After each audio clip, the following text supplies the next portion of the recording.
listening to the Region 10 Report with your host, Suzanne Posel from OccupyCorporatism.com, where the alternative media gets their news. This show will expose the elite domination plan, disinfo agents, propaganda, corporate control, and the UN plan to strip the world of its freedom and the U.S. of its Constitution.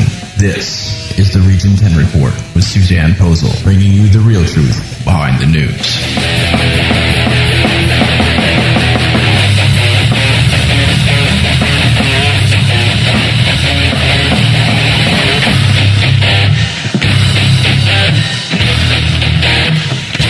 Good evening, everybody. I hope you're doing well. Welcome to the premiere episode of the Region 10 Report on American Freedom Radio. This is actually our 6th episode. You can listen to all of the previous episodes on our website, radio.occupycorporatism.com. This show is live on AFR, Friday nights, 11 to midnight Central. And you can also hear our broadcast on the Prepper Podcast Network, UCY.TV, Blog Talk Radio, Spreaker.com, Shoutcast, download to iTunes Podcast, and worldwide on AFR affiliate stations. I am your host, Suzanne Posel. My co-host is David Posel, and I am an established research journalist. You can see all of my articles and all of my new articles published daily on OccupyCorporatism.com, which is our main website. You can just come over and take a look. It's really easy to navigate. I've published about 850 articles so far, and we set up the website so it's very user-friendly. My husband, David Posel, who's also my co-host, created all the graphics and manages the website, and you'll be hearing him on the Region 10 Report. I cover a wide range of topics, just about anything I can get my hands on in the news. And if you use the search bar at the top of the page, if you want to find an article, you just put in any kind of keyword you can think of, or you can use the categories at the top of the page for easy reference. If you're interested in the UN, there's a lot of subcategories, or the government. I've got tons of stuff on the government. You can also listen to our numerous radio interviews. I've been doing radio interviews since about early this year, about April or March, and I have them posted up at the top of the page. I've been on all of the top alternative radio shows on all the major alternative radio networks. My articles are reposted about 1,400 times. It would be difficult to not run into me, basically. If you just put my name in a search engine, you'll be able to find me. Yep. And chances are you've already seen my work. So when you go to my website, OccupyCorporatism.com, chances are you've already read the article somewhere else, but I encourage you to come to my website because I post 6 days a week, and you can get the news fresh there. So this episode today, I wanted to say hello to all of our AFR listeners and everyone else who's listening. I know that Pete Santilli and his crew over there are listening. How are you doing tonight? Big shouts. And I wanted to cover some of the major articles that I've written, some of the things that you may have run into, and how I got to where I am, so that you understand there's a lot of misinformation about me. And I'd just like to give you a rundown on who I am, why I became a research journalist, why I started the website, and like I said, how I got to where I am. So about a year ago, we started the website. I was a stay-at-home mom, and I just got sick of being lied to. I know that we all listen to the mainstream media, and I just I got sick of all the half-truths and the propaganda, like most of us have. So I started digging into what they were talking about, copying, pasting, different corporations, looking up executive orders, and realized, like we all do when we wake up, that they're lying to us. And I was so upset by that I decided to start my own website. And one of the biggest articles that really brought my career off and running was an article called "The FDA Allows Corporations to Recondition Old Food." And this is one of the articles that got me some notoriety. And it's quite an interesting article. It dates back to April 30th. And believe it or not, the FDA has given the go-ahead to some corporations, the Institute of Food Technologies, to go ahead and whatever food that you don't eat, Well, these corporations can then, when they do the recalls, they can repackage it and sell it back to you. So, and then put a new expiration date on it. So you got to be careful about what you're eating. And any food can be reconditioned. It doesn't matter. It could be pieces of pasta that have been reground into salmonella, or mislabeled blueberry ice cream that is then reconditioned. Insect parts have been discovered in cocoa beans, and live bugs have been left behind in fruit packages, in dried fruit packages. So you really got to pay attention. It's not just reading the labels and trying to figure out what all of those words mean that we can't pronounce, but also be worried about the expiration date, because the food might actually be older than you realize. So I put out this article. Yeah, you know what? Actually, it reminds me that right about the same time when this article came out, there was a recall in Mexico with 100,000 pounds of bad cheese, and I'm telling you, Yes. the stuff was dark green. Yes, and it was sold all over the country. And it was sold under multiple different corporation names. Like this one corporation had like several different subsidiaries. So you didn't even realize generic brands and name brands all had bought this Mexican cheese. Right. And then when they reconstituted it, what they did is they brought it back to the factory. They had people cut it off. I mean, there's actually pictures. They cut it off with a knife. Just the bad part. And repackaged it and sold it. And you ate it. Probably. If you went to McDonald's or any place like that, you probably did eat it. So there's some allowable contaminants, according to the FDA, is, and this is going to shock all of you guys, and I hope that you're not squeamish, but in 8 ounces of macaroni, there could be 225 insect fragments or 4.5 rodent hairs. Sounds good, huh? Can't wait to have some spaghetti and meatballs, right? That's what they allow. Wow. Yeah, that's considered okay. That's contaminated, but it's not too contaminated. You can still eat it. In 3.5 ounces of canned mushrooms, 20 or more maggots is okay. Wow. Yay. I would say 1 maggot is not okay. And that's the FDA approving that, by the way. That's right. What your FDA is getting paid If there's 21 maggots, then it has to be recalled. But if there's only 20 maggots in there, it's okay. You just pick them out. It's 20, probably 20 on an average, too. So if there's 40 in one and 10 in the other, it's all right. In canned cranberry sauce, there could be an average of 15% mold. So like they did with the cheese, just cut off the moldy part and, repackage it and give it to you. Right? Yeah, that's an it should be fine. Absolutely shocking article. It's amazing. So you can go see this on OccupyCorporatism.com. It's the FDA allows corporations to recondition old food. Another article that I'd written that gave me a lot of notoriety was the rise of the global police state, and this was back in April.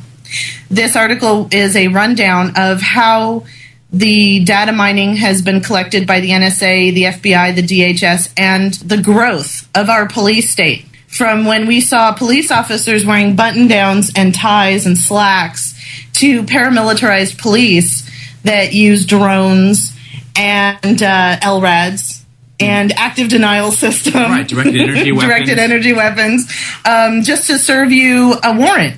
Yeah. And whistleblowers are really big, and I've written a couple of articles, but William Bimney, a former NSA official, and he's back in the news, who is a whistleblower, stated that actually he thought that the surveillance has increased, and he's obviously not wrong. He says, in fact, I would suggest that they've assembled an order of 20 trillion transactions about U.S. citizens and other citizens. So when he says transactions, he's talking about all the movement that we do online and the phone calls, the emails, the text messages, all of the digital communication that we do that the government is mining and then putting into domain awareness or Trapwire or any of these other software programs that are collecting and being able to be used against you, like with pre-crime. Right. Yeah. And this was before the Trapwire article came out. Yes, this was a long time before the Trapwire. And in this article, I have a picture of what the police officers used to look like and what they look like today. And there's a progression. And it's actually quite scary because it used to be Barney Fife. and now it's G.I. Joe on steroids. It's like Afghanistan in the United States. Jeez. Another article that was really big for me, and I thought it was big for everybody. This article has an interesting story to it. The article's called, the second version of the article is called "Customer Deposits Are Property of the Bank. Close your account now." Now, when I wrote this article, I was new to alternative media, and I didn't realize, I know that they're surveilling you. I know that they hack into your computers, but until it happens to you, it doesn't really hit home.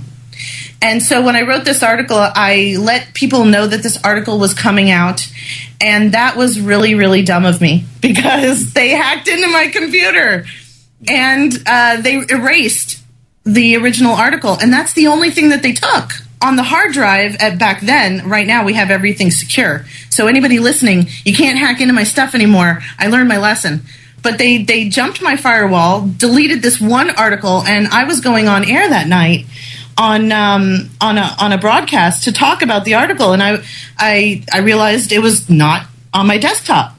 Yeah. So I had to rewrite the article really quickly and go on the air and talk about it from memory. And back then, I wasn't as prolific as I am now, and I was still learning everything as I was going.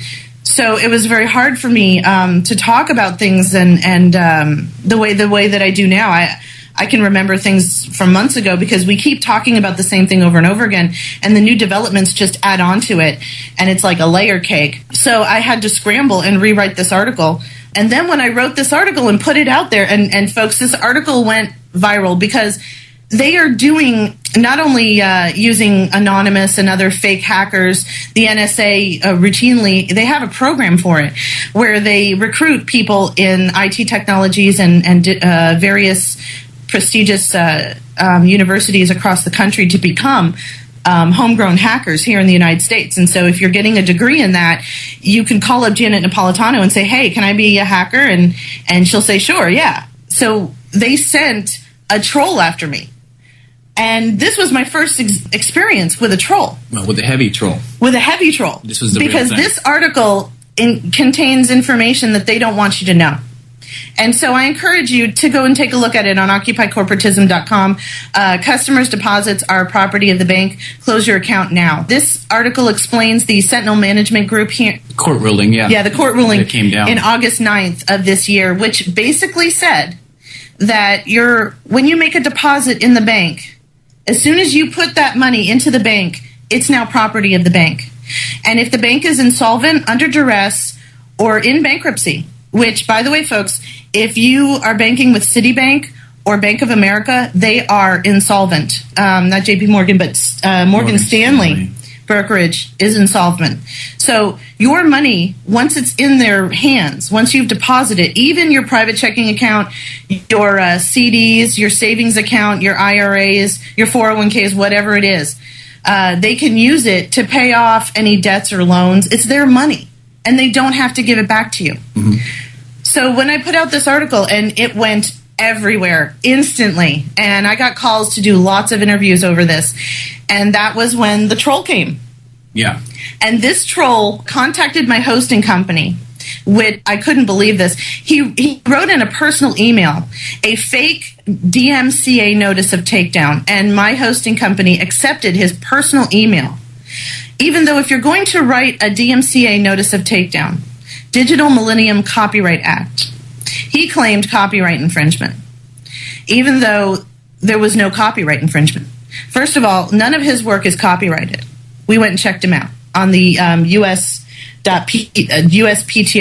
website. But there's a form that you have to fill out, and then that form is then filed in the Chilling Effects website. Mm-hmm. And so anyone can look and see who has copyright infringement on them, who has plagiarism on them. And this person didn't do this.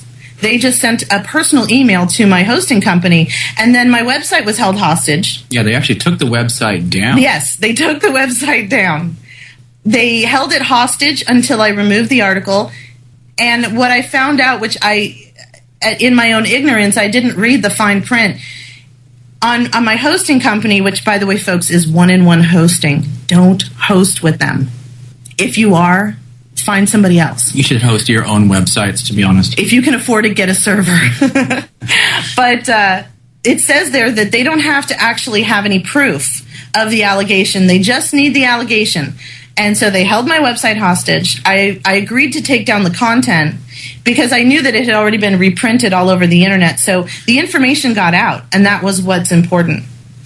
So what I did, folks, is that first article went out, into the stratosphere on the internet, and I wrote a third version of the article because they hacked into my website, my computer, and deleted the raw version.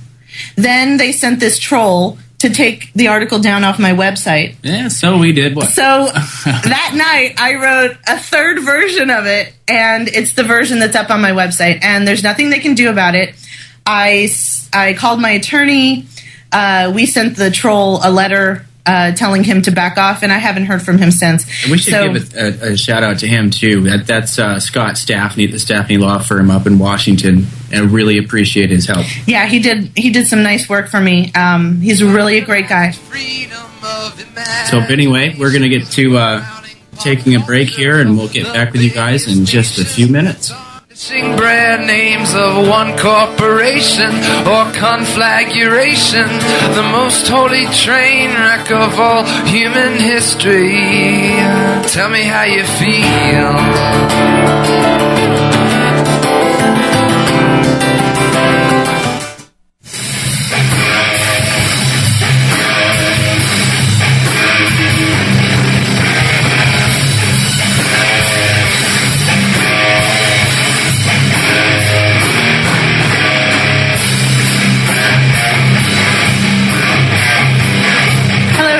Thank you for coming back. You're listening to the Region 10 Report on American Freedom Radio. We have a caller waiting on the line. I think he's been stalking me. I'm not sure. Are you there on the line? I don't know if I can't hear him. I'm sorry, we're having a little technical difficulty, guys. We'll figure that out in just a second here. Nope. Well, let me go on with the show. Caller, stay on hold and we'll figure out how to get to you. With the banking article, I realized I was looking in the financial section, and this goes back to August, and I realized that the Kaspersky Lab had uncovered a new cyber surveillance virus, and this virus was spying on banking transactions and stealing login information off of social networks, email, and instant messaging. Now, they were using this in the Middle East, but what caught my attention was that infected computers also included Citigroup and Citibank and eBay's PayPal. And PayPal used to be owned by Peter Thiel, who sits on the steering committee of the Bilderberg Group. So it was interesting to me that we know that the U.S. government uses viruses to get to other countries, and that's obvious. We've vetted them numerous times. But what I thought was, if they're going to take our money from us, they've got to do it in a way that we're not going to be paying attention to. And when I saw this banking virus, it's called Gauze by the Kaspersky Lab, and they confirmed that it was a new virus related to Stuxnet and Flame, but it was more sophisticated, and it obviously was state-sponsored and used as a cyber espionage tool. So what I thought was a perfect way for the technocrats to take our money from us would be, hey, why don't we announce a long weekend, and we'll say that all the computers in the banking industry need to be cleaned out. There's a banking virus, and you won't be able to do any ATM transactions or online banking or anything. But on Monday morning, guys, don't worry about it. It'll be fine. Meanwhile, while you're waiting for everything to be fine on Monday morning, they're taking all of your digital fiat out of your bank account. Yeah, going offshore. Going offshore, exactly. Like what they did with the foreclosures.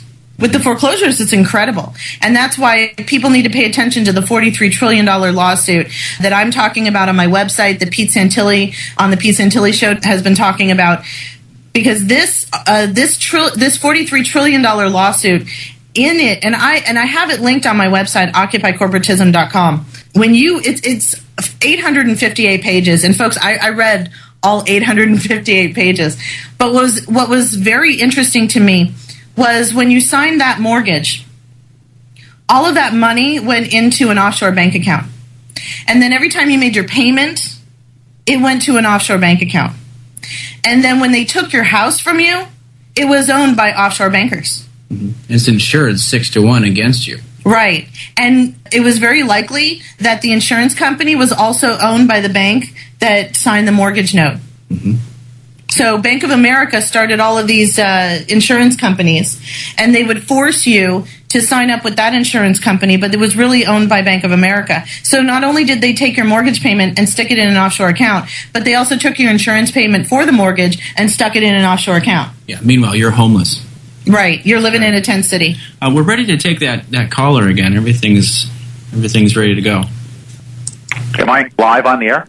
You are live on the air, caller. Who is this? I am. Hi, how are you? This is Dr. Galud Skunjili from the Spaghetti Factory.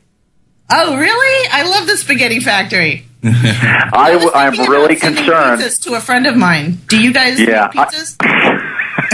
In the interest of full disclosure, I'm going to tell you something. I am a caller to your show because I was freaked out about the allowable number of maggots in my ice cream. This is Pete Santilli, by the way. Yes.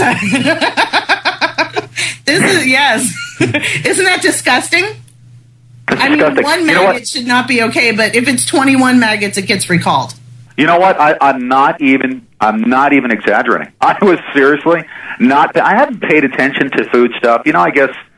Yeah, I don't know why. I just haven't been paying too much attention to what's going on with our food until recently. But the allowable number of maggots just absolutely just blew me out of my chair. Okay, freaked me out so bad I immediately dialed the call in. So thanks for taking my call. And by the way, congratulations to you for joining AFR, American Freedom Radio. This is a really exciting time for me too. We're tuned in. We're having a listening party in the chat room. So. Oh no, I'll have to jump in the chat room later on. This is the Pete Santilli Show's chat room, so they're probably listening to me live, right? Yeah, they are. Actually, we have I think we have like 20 something people on the back stream. We're listening to you, and yeah, I just wanted to call in and talk to you about the maggots, not just to congratulate you. But yes, congratulations to you. You guys are sounding great. Show, guys. You guys sound awesome. I love being a listener. This is great. Okay, awesome. All right, have a good show. Be on the other side, huh? Hey, why don't you guys hang up on me so I don't say anything rude? Okay, I'm hanging up on you right now. Bye-bye. All right, bye. And gone. And that was Pete Santilli. So let's get back to this gauze virus.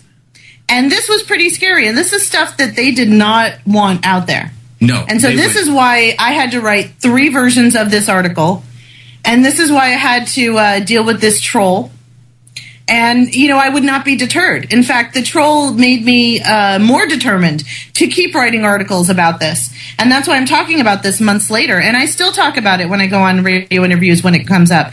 Because I know that they're blaming cyber attacks on foreign nations that we're going to war with, that just so happen to be against the Zionist-controlled Israeli government. How fortuitous. But this is still active. Even though this report came out a couple of months ago, that doesn't mean that this went away or it's no longer true. This is still happening. This is still real right now. And a lot of people don't realize that. Yes, the Technocrats have come up with an ingenious way of dealing with this.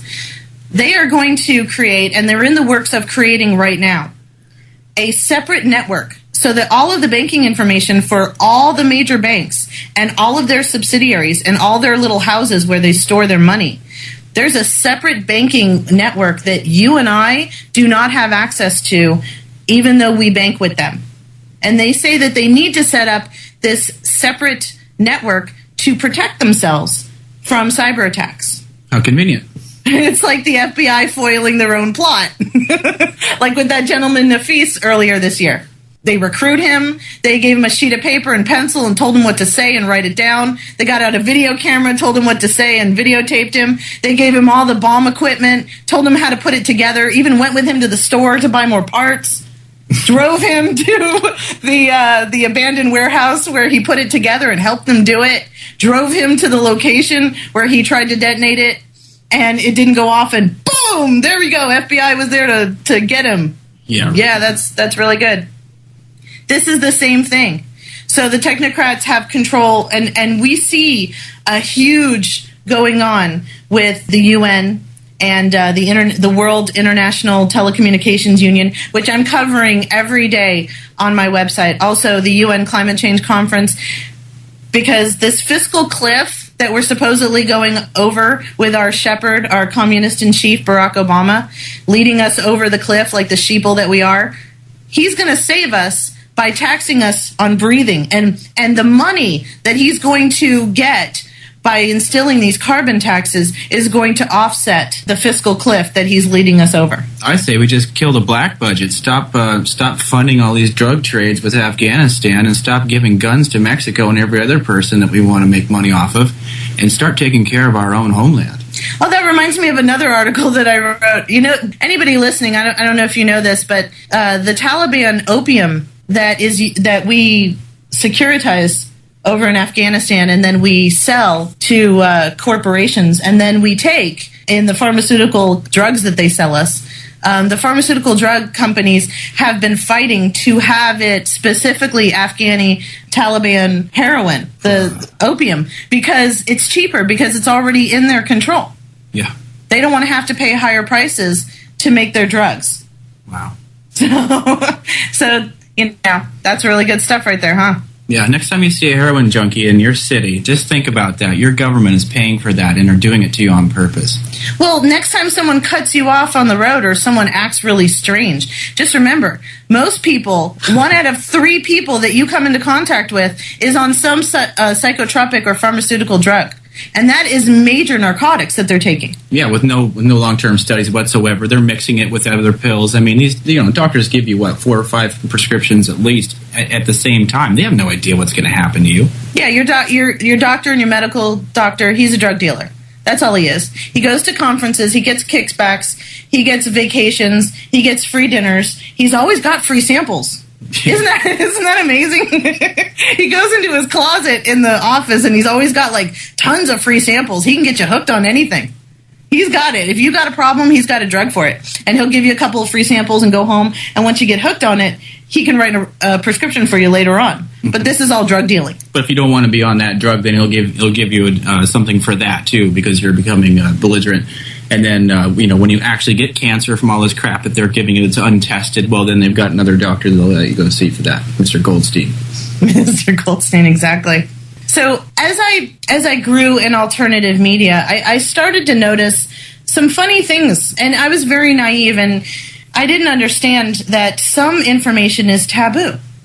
Some information we shouldn't be talking about, like connections to Stratford by Alex Jones, or how some people in the alternative media, as they're becoming popular in the alternative media, like I was being reposted on all of the major alternative media sites, I had no idea who these people were really, and it wasn't until I got to know them, until I was actually had their numbers in my cell phone, and I was actually talking to the people who run the websites, and getting to know these people and finding out that they didn't want certain information being disseminated to their readers.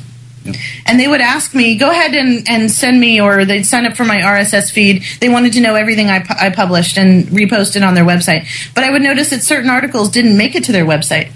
And when I asked them why, they would give me stupid excuses like, I don't know about your resources or the source links in your articles. Well, that was one of the major things that got me a lot of notoriety, is because as a research journalist, I actually did the research. I actually went to the exact document, if I could find it, in a Google search. If you put PDF after the title or partial information, you'll get the actual document. I've gotten congressional documents that go all the way back to 1962 in PDF. So that's a very good way if you're doing a search. If you're doing the research yourself, which you're going to hear a lot on my radio show, do the research yourself. Don't just trust me. Go through my article and check my source links and read what I found, but go past me.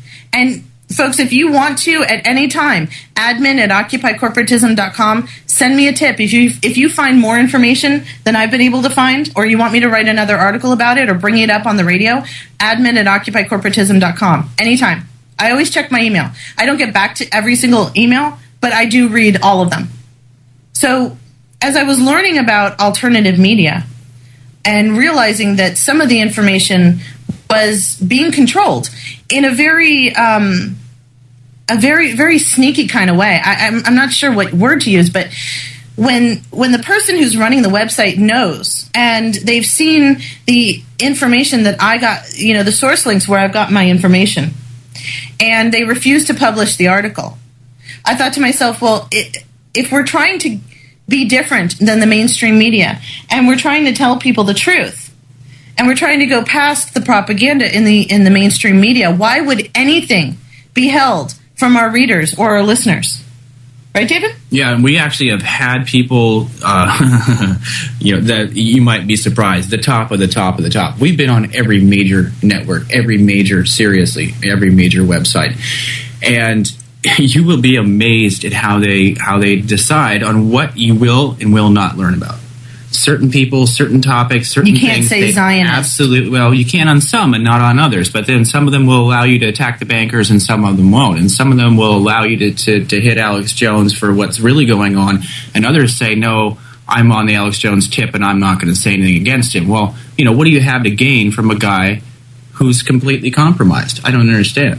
Well, they want clicks on their website. They want popularity. What's it worth? It's worth money. Alternative media is billion-dollar business.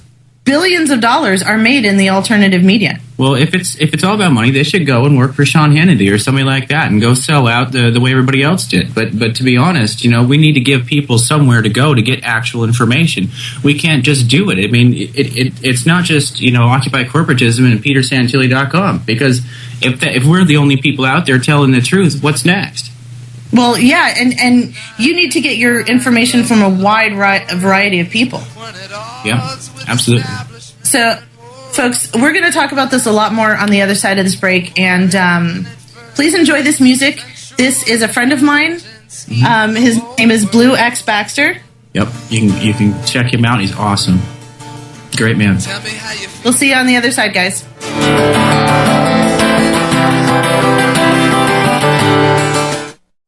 Hi, this is David Posel with the Region 10 Report. I wanted to introduce Blue X Baxter today. He's a really good friend of ours. He also supplies music for our show, and this is song number 308, track 8, off of Blue X Baxter's album, When Quantum Mechanics Met Religion. Take a listen to this. I think you'll really enjoy it. You can also listen to other songs of his if you visit store.bluexbaxter.com.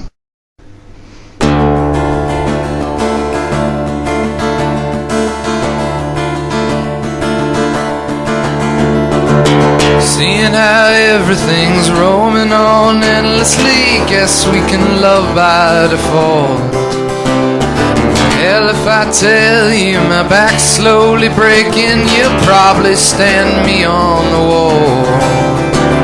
Slowly now shaking and patiently baiting my last breath believed to be well.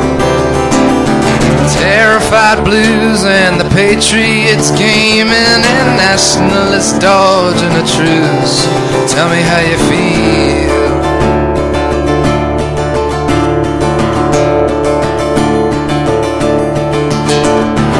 I saw a man with credentials impeccable be painted a thief by an anti-rebellion disguised as his parents, but really a howitzer coming from Ireland, but really the church. While a man in a suit on a tube watched a genocide, all to apologize after it's over, then took the one witness who knew what he's up to and put him in prison, the nut house of doctors, to stare at his homeland and beg for one reason: they're exporting healthcare and calling it bullets. They're taking the A-team of most brilliant psychics to fight the last freedom of imagination, or drowning pop culture of the biggest nation with armies of idiots brandishing brand names of one corporation or conflagration, the most holy train wreck of all human history. Tell me how you feel.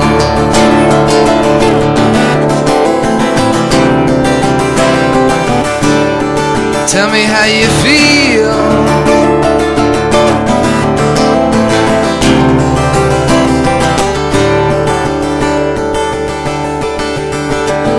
I saw a squad of 6 popular brothers. One came from the earth and a third from his father. Move power in vacuums and leave nothing personal. Concentrate movement to things unattended.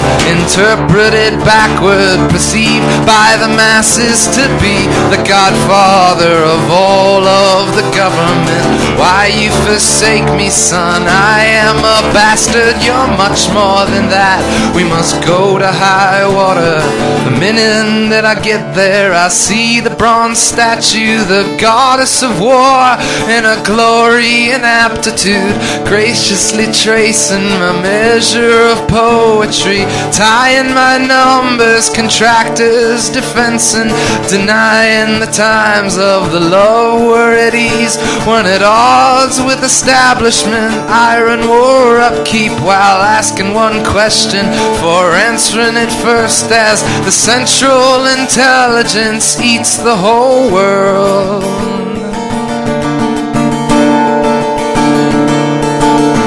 Tell me how you feel.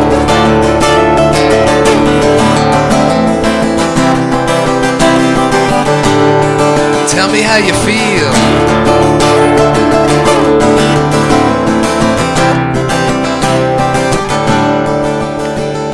Sat in the sun and I watched as it wilted, as my own republic sold me out as a fugitive, turned a bright color of gray, molded jacket and called it a miracle. Eyes always slanted and speaking a language not known by the polarized, chained me a victim and bought me a box kite, then turned me electric while no one ate acid. I bubbled and blasted the axe of invincible anti-coherence and minds of no filter, just avid intestine and galley of peanuts, a year of no working recession, controlling to starve out the artist to slay. Tell me how you feel. Tell me how you feel. Tell me how you feel. Tell me how you feel.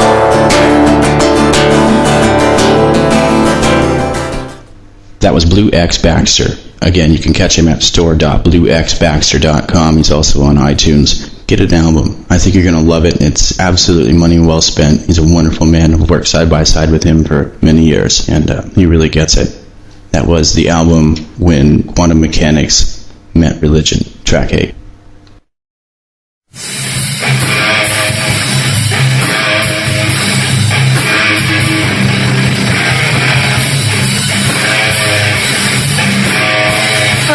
Thank you for coming back.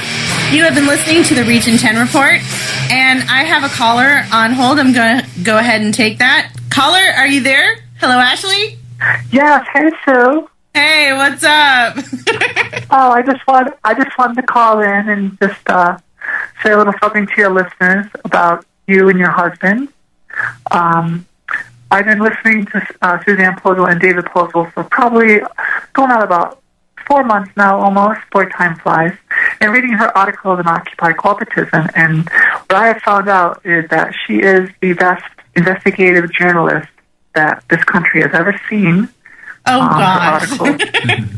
I'm serious, and I've been involved in the truth movement since like '98. So I've read a lot of articles, and you are very thorough in your articles, and everything is linked and everything is verified. And you also have the highest form of integrity in your husband. And yeah, I just want to call in and wish you luck on your new show, and I'm sure it's going to grow very, very fast. Thank you so much. You made me blush. I'm sorry. No, that's okay. I blush easily. Thank you so much, Ashley. You're welcome.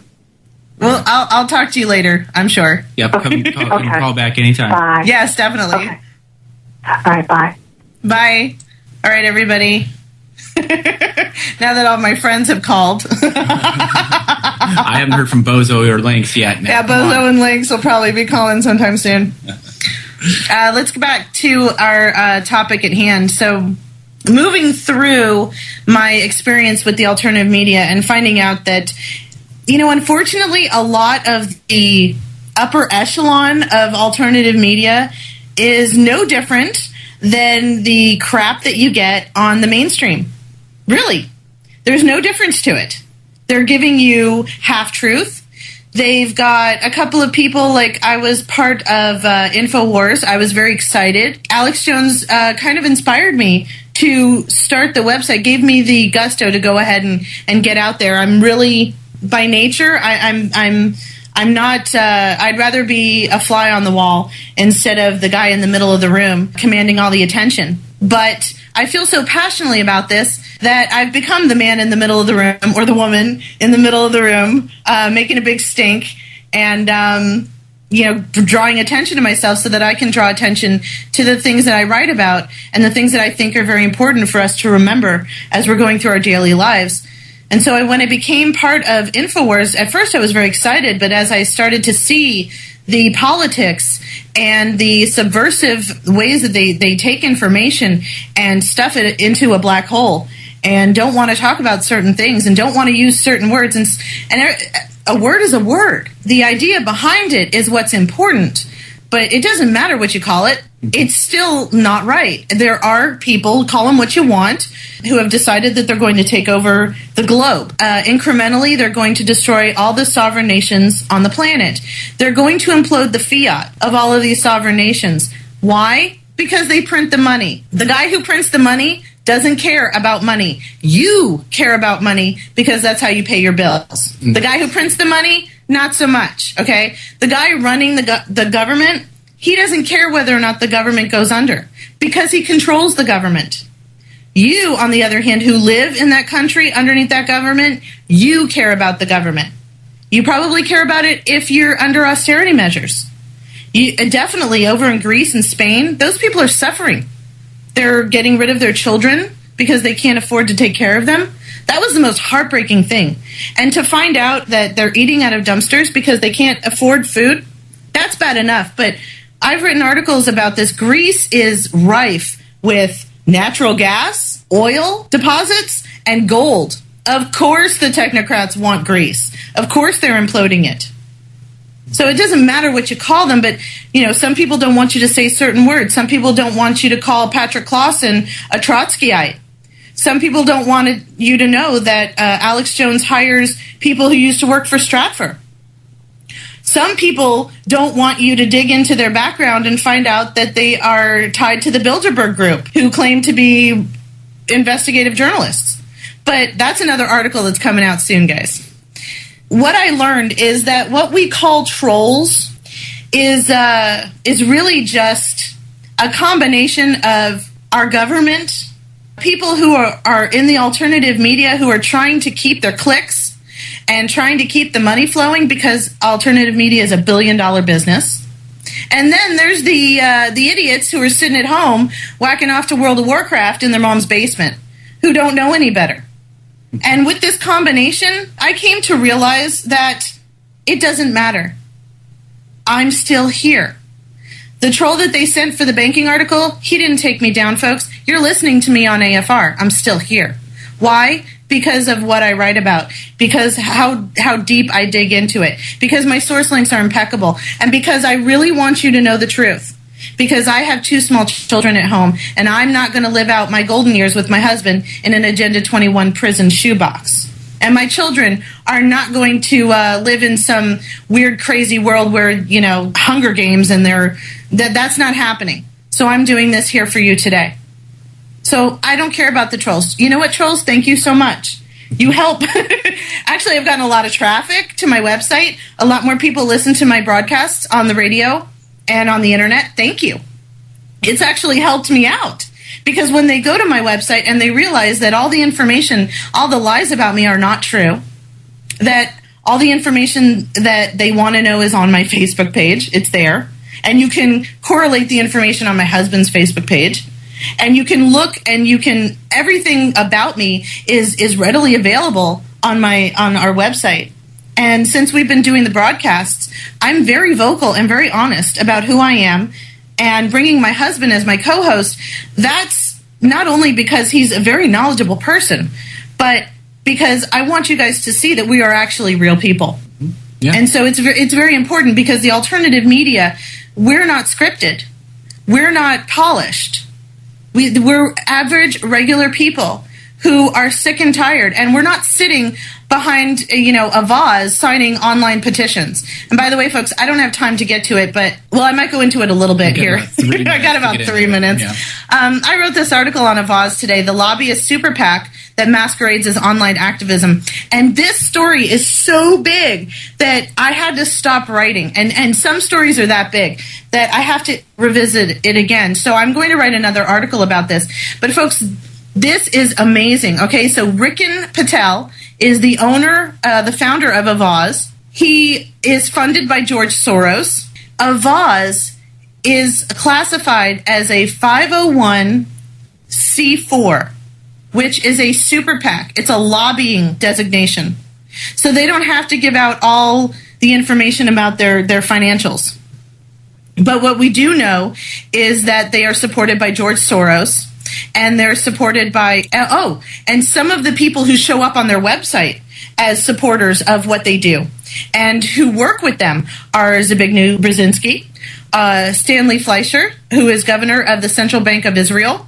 Go figure. The technocratic Zionists are working with this gentleman. Shimon Peres, who is the executive of the organization. Patel also started the International Crisis Group, and this claims to be independent, yet they have an annual budget of $20.5 million. Yeah, that's just open books on the surface. But you got to remember, a super PAC allows you to take unlimited funds from anybody, especially corporate sponsors. Right, and so they use propaganda. They want you to stay at home. They don't want you out in the streets. They don't, Occupy Wall Street is a manufactured revolution, just like every Arab Spring out there. But they don't want you out in the streets, folks. They want you at home, clicking away and saying, oh, yeah, I'm against that. Click.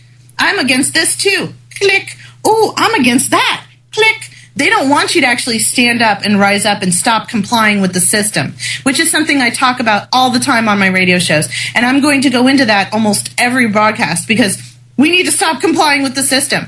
If they tell you to put your wheelie bins out at 10 o'clock in the morning and you put yours out at 9:55 and you get fined for it, get everybody on your street to put out their wheelie bins, their garbage bins at 9:55 and keep doing it over and over again because who the hell are they?